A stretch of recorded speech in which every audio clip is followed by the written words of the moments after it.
everyone এতিয়া মই আছোঁ আৰু মই ভাবিছোঁ কি মই ফ্ৰেছ হৈ লৈছোঁ ফ্ৰেছ হোৱাৰ পিছত অলপমান এতিয়া বহিছোঁ কিয়কি অলপমান দেৰিৰ পিছতে মই মন্দিৰ যাম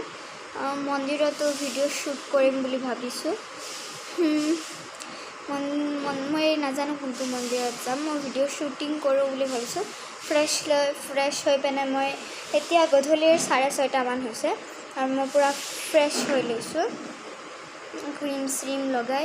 চুলি বান্ধি লৈছোঁ পিছত কাপোৰযোৰ সলাই পিনে মন্দিৰ যাম এতিয়া আছোঁ মই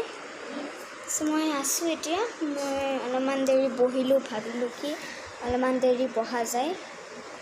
মাৰ লগত অলপমান দেৰিৰ পিছত যাওঁৱে আৰু মোৰ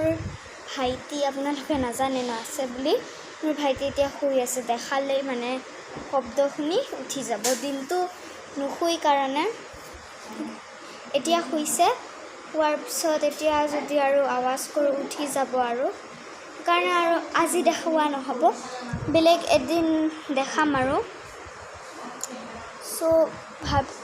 ভাবিছোঁ কি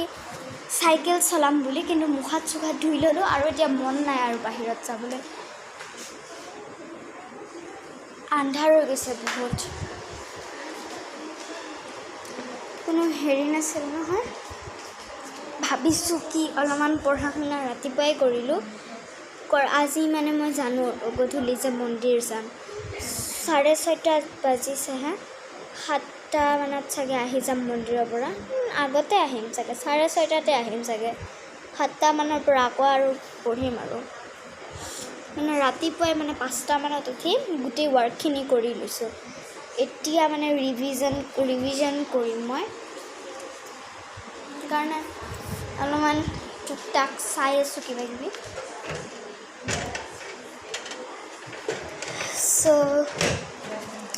কি ক'ম